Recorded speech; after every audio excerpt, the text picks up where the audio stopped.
everybody. Today, Honey is going to continue reading Wayside School is Falling Down, written by Louis Shacker and illustrated by Tim Houch. Chapter 26, The Mean Mrs. Jules. Everybody in Mrs. Jules' class thought she was a very nice teacher. They were wrong. There was no such thing as a nice teacher. If you think you have a nice teacher, then you are wrong too. Inside every nice teacher there is a mean and rotten teacher bursting to get out. The nicer the teacher is on the outside, the meaner the teacher is inside is. As Mrs. Jules was changing the bulletin board before class, a mean and rotten voice whispered inside her brain. "Give the children lots of busy work today," it said, "and then make them do it over again if their handwriting isn't perfect." Mrs. Jules tried very hard to ignore the voice. She didn't like giving busy work. Instead, she tried to teach the children 3 new things every day.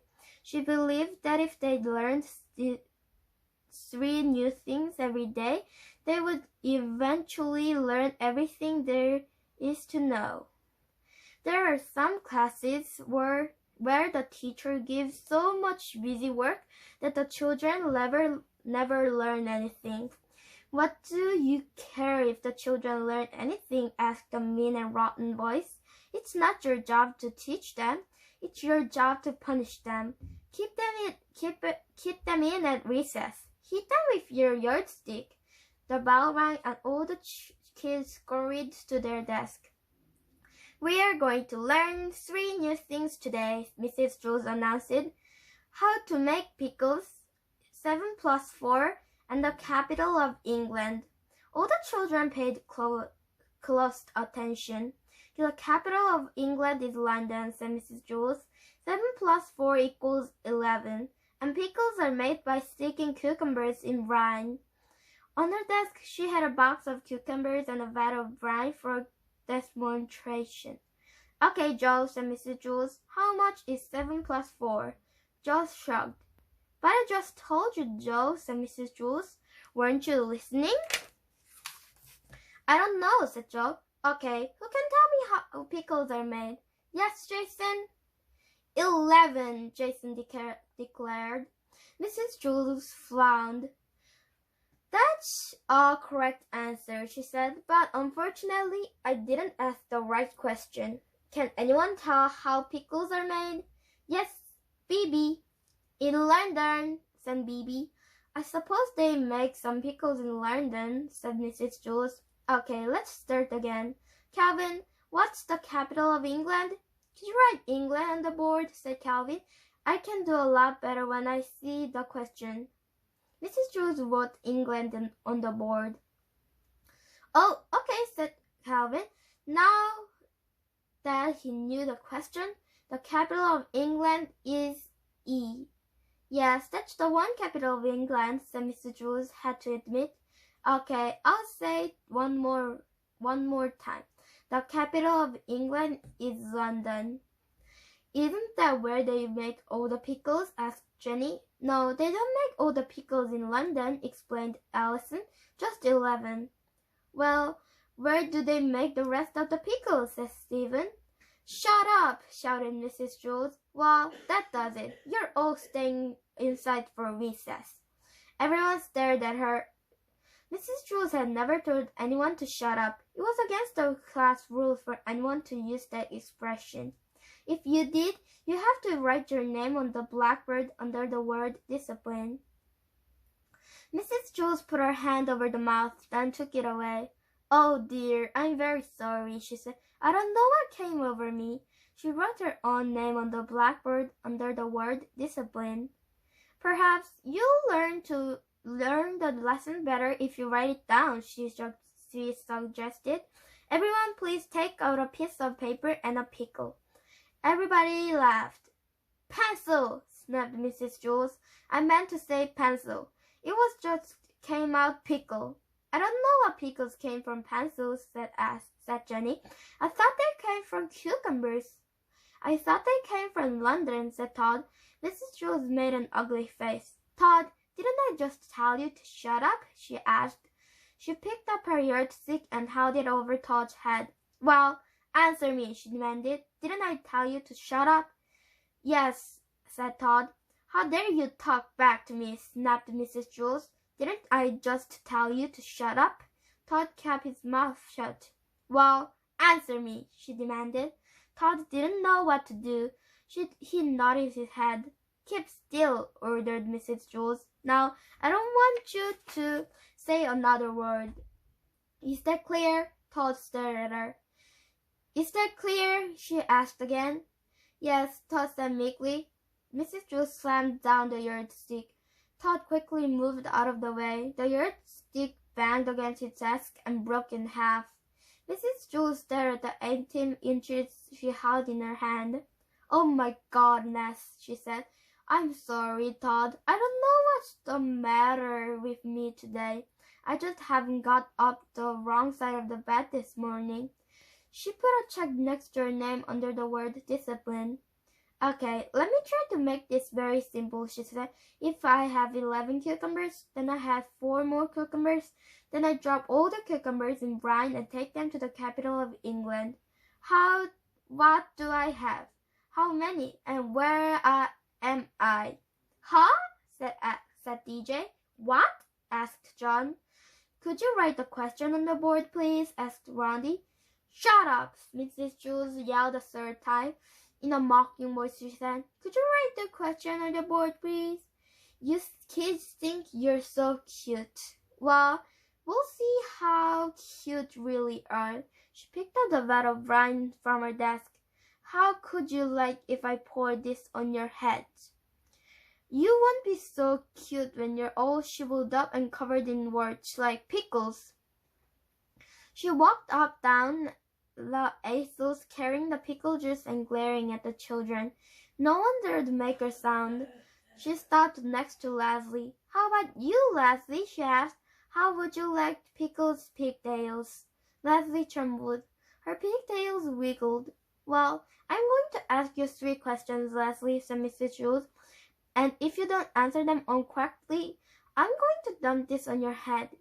Leslie gulped. Question 1, said Mrs. Jules. How much is 7 plus 4? Leslie quickly tried to count on her fingers, but she didn't have enough. 11? she gasped. A look of disappointment came over Mrs. Jules's face. Okay, question 2. What is the capital of England? London, Leslie said nervously. Rat, said Mrs. Jules. Okay, question 3. She looked down at the vat of brine she was holding and shook her head. She thought a moment, then smiled. What is my name of my cousin that lives in Vermont? Leslie had no idea, so she had just to take a wild guess. She closed her eyes and said, Fred Jules? Wrong! exclaimed Mrs. Jules. She raised a vat of brine high above Leslie's head and started to tip it over. Paul jumped out of his seat. Those pigtails had once saved his life. Now it was his turn to return the favor. He pushed the vat of brine back the other way. He was just trying to push it up straight, but he pushed too hard. He poured all over Mrs. Jules, drenching her. Paul froze in horror. Mrs. Jules blanked her eyes. Pickle just dripped down her face. Thanks, Paul, she said. I needed that. The brine had cured her. She circled her name on the blackboard and sent herself home early on the kindergarten bus. Chapter 27. Lost and Found. Joy and Mauricia were best friends. They sat down on the grass to eat their lunches. But then Mauricia remembered she needed chocolate milk. She went to get some from Miss Mush. Then, when she returned, she couldn't find her lunch. What happened to my lunch? She asked. Joy looked up at her, then shrugged her shoulders. I set my lunch down right here, said Mauricia. You saw me, didn't you? Joy shook her head. I put it here. Then I went to Miss Mush's room to get some chocolate milk. I had a peanut butter and banana sandwich. And there's no way I can eat a peanut butter and banana sandwich without chocolate milk. Joy shrugged her shoulders. Mauricia didn't know what to do. have a sip of your milk?" asked Joy. It was hard for Joy to talk because her mouth was full of peanut and butter and sandwiches. Marcia handed Joy the carton of chocolate milk. Joy took a big drink, then swallowed. Marcia looked all around for her lunch. She crawled in the dirt as she searched through the bushes. "Any luck?" asked Joy as she finished Marcia's chocolate milk. "I found it!" Marcia exclaimed. Joy coughed on the chocolate milk. "You did?" she asked, then coughed again. Marcia crawled out of the bushes holding a paper sack. She sat down back and went to Joy and opened it. "Is it your lunch?" asked Joy. "No," said Marcia. "Too bad," said Joy. "It's money!" exclaimed Marcia. Joy's eyes nearly popped out of her head as she looked at the paper bag. It was stuffed with dollar bills. There weren't just $1 bills. There was a few $5 bills and $10 bills, but mostly $20 bills. "We found $1,000,000, Joy whispered. "We?" asked Marcia. They counted the money. It wasn't $1,000,000. It was $20,655. "Let's split it," said Joy. "You take half and I'll take half." "Maybe I should show it to Louis," said Marcia. "Louis!" exclaimed Joy. "Are you crazy? Let's spend it. We can buy a skateboard or a bicycle or a house or a fancy car or an airplane." "I like taking the bus," said Marcia. "You could buy ice cream," said Joy. "All the ice cream you ever want for the rest of your life." She knew Marcia loved ice cream more than anything else in the world. Marcia smiled as she thought about it. "No, I better show it to Louis. He'll know what to do." "You'll just get in trouble," warned Joy. "Louis think you will rob the bank. You'll go to jail for the rest of your life." "Louis knows I'm not a bank robber," said Marcia. "But what if the real bank robbers find out you have their money?" asked Joy. "They'll come after you and murder you." "Oh, I didn't think of that," said Marcia. "You better give it to me," said Joy. "Louis will protect me," said Marcia. She walked across the playground. Louis was talking to Terence. He said, "If you ever tie Leslie's pigtails on the tetherball pole again, I'll—" "Louis, look," said Marcia. She held a paper sack up to his face. "No, thank you, Marcia. I'm not hungry," said Louis. "It's not my lunch," said Marcia. "Look inside." Louis took the bag from her and looked inside. "Very nice," he said, then gave it back to her. "Now I want you to untie Leslie and tell her—" He suddenly stopped talking and blinked his eyes. He looked at Terence, then at Marcia, then at Terence, then at Marcia, then at the paper sack. "Let me see that again," he said. Marcia gave him the bag. "Hey, what about me?" said Terence. Get lost, Jack Frost," said Louis. Terence ran away. "Did you rob a bank?" asked Louis. "No, I found it in the bushes," said Marcia. "I believe you," said Louis. "I'll have to put it in the lost and found." "I know," said Marcia. "Whoever lost it is probably very sad. But if no one finds it in 2 weeks, you can have it," said Louis. He took the bag of money and headed to the office. Joy was waiting for Louis at the door. "Hey, Louis," she said. "I left a bag full of money. Have you seen it?" "Help!" Leslie screamed from the tetherball coat. A week later, Marcia was eating lunch alone. She was eating a piece of sweet potato pie. Joy was crawling around in the dirt looking for more bags of money. "Marcia," said Louis, "I'd like you to meet someone. This is Mr. Finch." Mr. Finch was an old man with white hair and a long white beard. He shook Marcia's hand with both of his hands. "It's your money, isn't it?" said Marcia. Mr. Finch nodded. "It was my life savings," he said. "For 50 years I made pencils. I got a penny for every pencil I made. I hate pencils. But finally I saved enough money to quit my job and do what I always wanted to do." What's that?" asked Marcia. "I'm going to open my own ice cream parlor," he said, then started quiet. "When I lost that money, I thought I'd have to start making pencils again." Marcia cried too. Here, I want you to have this, blubbered Mr. Finch. He gave her an envelope containing $500. It was the second largest amount of money Maricia had ever had. And I will give you free ice cream for the rest of your life at my ice cream parlor, he promised. Thank you, said Maricia. No, thank you, said Mr. Finch. I'm so glad someone as kind and honest as you found it. There were so many dishonest people in the world. It's good to know there are still good people, too. They hugged each other. Joy crawled out of the bushes. Hey, who's that? She asked. This is Mr. Finch, said Maricia. It's his money. Look, he gave a reward of $500, and I'll get free ice cream for the rest of my life. Well, what about me? Joy demanded. Don't I get anything? Oh dear me, said Mr. Finch. I didn't realize there was someone else involved. Maricia would never have found the money if it wasn't me, said Joy. Why, what'd you do? Said Louis. I stole her lunch, Joy said proudly. Mr. Finch gave her a pencil. Chapter 28. Valush. Mrs. Jules rang her cowbell. I have some wonderful news, she said. The children stopped what they were doing and looked up. They waited for Mrs. Jules to tell them the wonderful news. You are a very lucky class indeed, said Mrs. Jules. Mrs. Valush, the famous dancer, will be coming here to Wayside School. She will teach you how to dance. Everyone was still waiting for the wonderful news. Isn't that exciting? Asked Mrs. Jules. You will see her every Wednesday instead of going to P.E. Will girls have to dance with boys? Asked Jenny. I suppose, said Mrs. Jules. Gross! Exclaimed Leslie. Yuck, said Dana. Will boys have to dance with girls? Asked Ron. Obviously, said Mrs. Jules. No way, said Eric Fry. I'd rather dance with a dead rat, said Terence.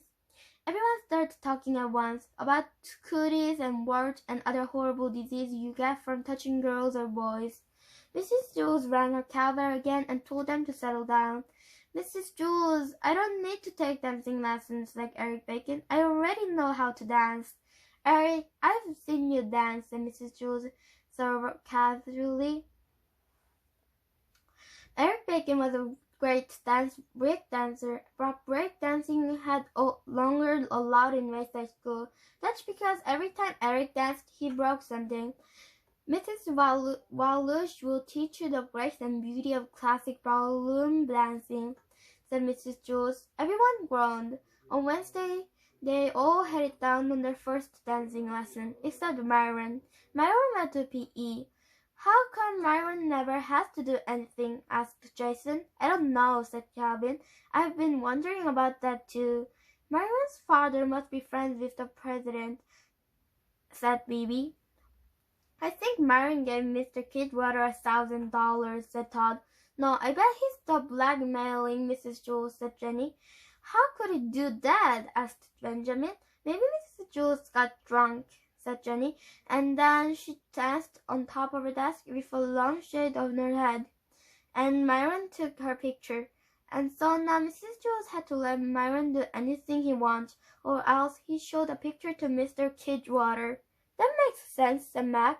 Except she had a lampshade on her head.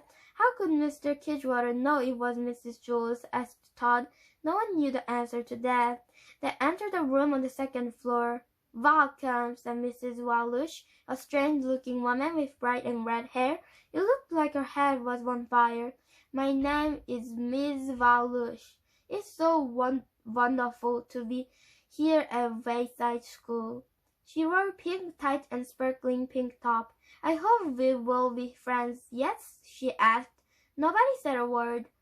All around were red and green bowls. There was also one yellow bowl. There was the room where Louis kept the bowls for lunch and recess.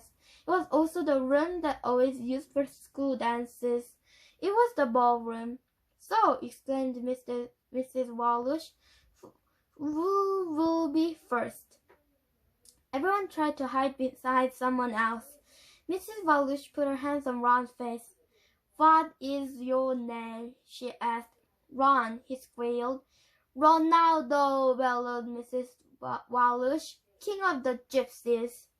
I don't know how to dance, said Ron. Dance? said Mrs. Walush. She looked very surprised. We are not going to dance, she said. We're not? Asked Ron. No, Ronaldo, whispered Mrs. Walush. We are going to tango. She threw her left arm around Ron's waist.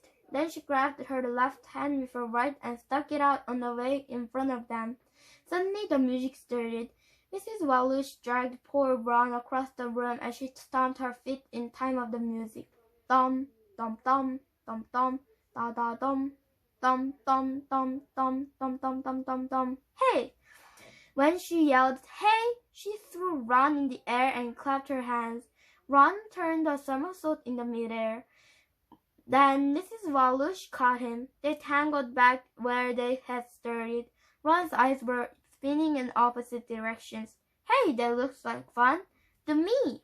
Very well, said Mrs. Walush. She grabbed Mauricia and tangled with her across the room. Dum, dum, dum, dum, dum, da da dum. Dum, dum, dum, dum, da dum, dum, dum, dum. Hey! She threw Mauricia up in the air and clapped her hands. Mauricia turned a double somersault before Mrs. Walush caught her. They tangled back to the front. My turn, said Terence. As Mrs. Walush tangled with Terence, the other kids stamped their feet along with Mrs. Walush. They all yelled, hey, at the same time and clapped their hands. One by one, Mrs. Walush tangled every kid in the class. The other kids danced with each other, boys danced with girls, and girls danced with boys.